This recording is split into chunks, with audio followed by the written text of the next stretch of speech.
Halo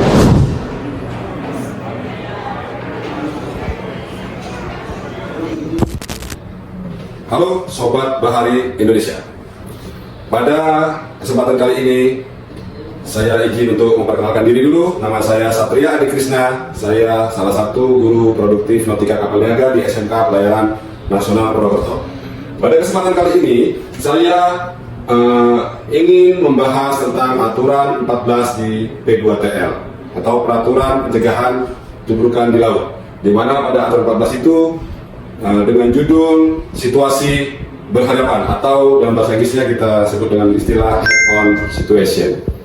Let's go. Jadi pada aturan 14 dijelaskan bahwa apabila dua buah kapal, seperti tadi yang sudah ditayangkan di slide, bahwa apabila dua buah kapal yang sedang berhadapan, terutama kapal tenaga, maka kedua kapal itu harus merubah haluannya ke kanan dan nanti akan bertemu pada lambung kiri.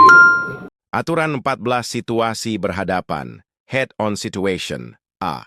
Bila mana dua buah kapal tenaga sedang bertemu dengan haluan berhadapan atau hampir berhadapan, sehingga mengakibatkan bahaya tubrukan, masing-masing kapal harus berubah haluannya ke kanan, sehingga saling berpapasan pada lambung kirinya. B. Situasi demikian itu selalu dianggap ada bila mana sebuah kapal melihat kapal lain tepat atau hampir tepat di depannya. Pada malam hari ia dapat melihat penerangan tiang kapal lain segaris atau hampir segaris dan atau kedua penerangan lambung pada siang hari dengan memperhatikan penyesuaian sudut pandangan dari kapal lain. C. Bila mana sebuah kapal ragu-ragu apakah situasi demikian itu ada, ia harus menganggap demikian halnya dan bertindak sesuai dengan keadaan itu. Masing-masing ketemu di lambung kiri, atau dalam bahasa Inggrisnya kita sebut dengan istilah passing port to port. Nah, pada waktu siang hari kita bisa melihat secara visualisasi bagaimana arah kapal, bentuk kapal. Ya, yang penting kita bisa melihat bagian haluan atau bow kapal tersebut. Kita bisa melihat arah kapal itu mendekat ke kita atau haluannya berhadapan dengan kita, atau kita bisa cek di peralatan lain misalnya dengan menggunakan radar ARPA atau dengan AIS atau AIS, sehingga kita tahu haluan kapal tersebut. Apabila dalam situasi tepat berhadapan atau hampir berhadapan, maka kita harus menerapkan aturan 14. Ya, bagaimana tindakannya sudah saya sampaikan sebelumnya, bahwa kedua kapal harus berubah haluan ke kanan dan nanti akan bertemu pada masing-masing lambung kirinya. Oke, selanjutnya untuk pada malam hari kita bisa mengidentifikasi kapal itu sedang berhadapan atau tidak, maka kita bisa menilai dari lampu tiangnya. Ya, kedua lampu tiangnya, depan dan belakang dari kapal yang ada di hadapan kita, itu akan membentuk sebuah garis lurus vertikal. Lampu belakang di atas, lampu tiang depan ada di bawah. Dan dipastikan juga apabila lampu tiangnya berada dalam satu garis lurus, maka lampu-lambungnya, lampu kiri warna merah dan lampu kanan warna hijau, itu akan juga terlihat kedua-duanya. Oke, sekarang kita bisa, jadi pada saat tadi ulasan sebelumnya bahwa apabila dalam situasi berhadapan, kedua kapal tenaga yang berhadapan, maka kedua kapal harus berubah haluannya ke kanan. Sekarang kita lihat di layar simulator, nampak di depan kita ada kapal, maka sesegera mungkin, sedini mungkin kita harus merubah haluan kapal kita ke kanan, ya. Secara dini, berikan waktu yang cukup, jangan terlalu dekat, jangan terlalu rapat, dan dengan perubahan haluan yang cukup tegas, artinya cukup besar. Karena apabila kita merubah haluan sedikit-sedikit, maka akan membingungkan kapal yang ada di depan kita. Jadi kita lakukan perubahan haluan yang cukup tegas sehingga jelas sekali bahwa kapal kita sedang berubah haluan ke kanan, alter course to starboard. Oke, kita bisa lihat pergerakannya. Silakan perhatikan di layar monitor simulator bahwa kita melakukan penghindaran atau olah gerak ke arah kanan. Begitu juga dengan kapal yang ada di depan kita, ya. Kapal di depan kita juga harus berubah haluannya ke kanan. Kebetulan di depan itu ada kapal kelut, maka dia juga akan melakukan olah gerak ke kanan. Oke.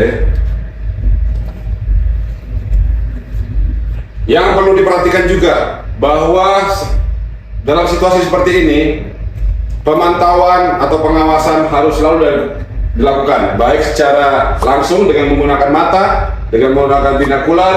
Kita juga bisa menggunakan radar yang ada di kapal kita. Kita pastikan bahwa dalam radar ARPA, CPA-nya dalam jarak yang aman. Ya, apa itu CPA? CPA adalah closest point of approach, artinya jarak yang terdekat antara kapal kita dengan kapal yang ada di hadapan kita. Oke, apakah itu berbahaya atau tidak? Ya, tergantung dari situasinya ya. Tapi kalau bisa jangan terlalu dekat. Kalau CPA-nya 0, artinya kita dalam risiko tubrukan ya. Itu sangat penting. Jadi jaga CPA itu dalam keadaan jarak aman, sehingga pada saat nanti kita berpapasan dengan kapal yang ada di hadapan kita akan tetap terhindar dari bahaya tubrukan. Oke.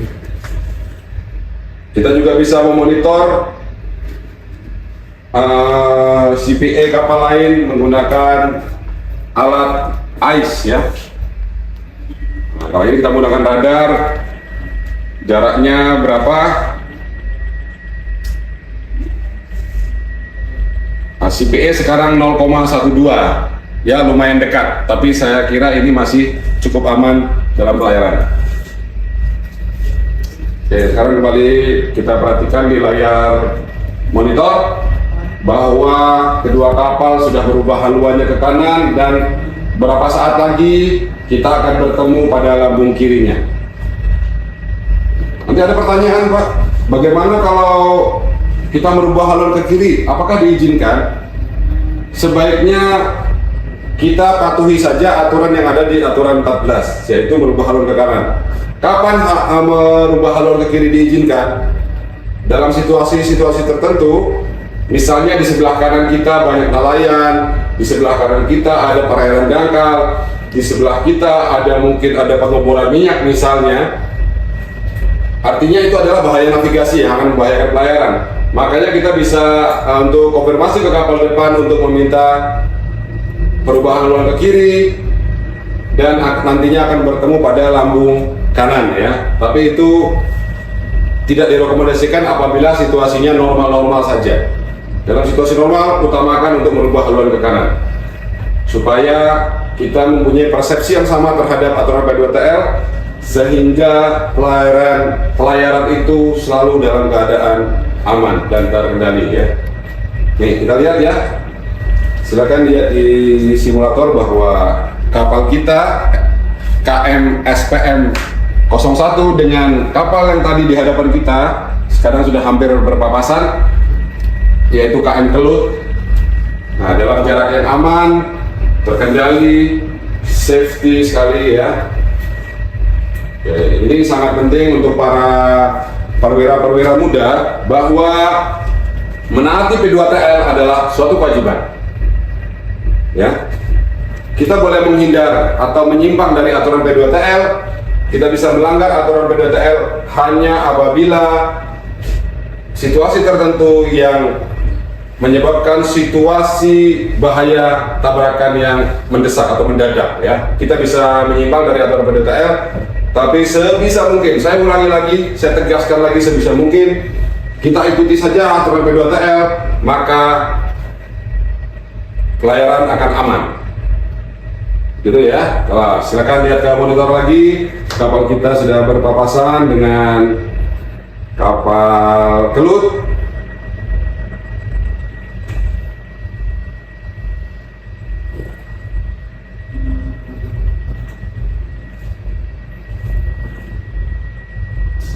Jangan lupa untuk selalu memantau keadaan sekeliling ya. Apakah ada nelayan, apakah ada bahaya navigasi, apakah ada kapal lain di kanan kiri kita.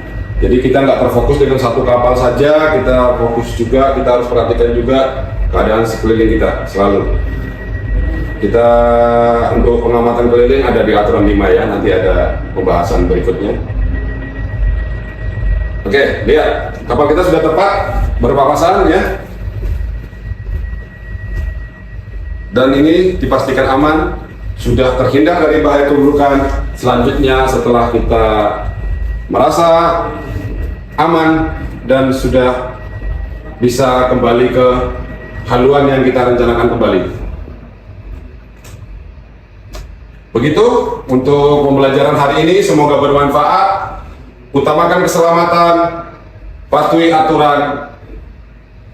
Bravo Pelaut Indonesia.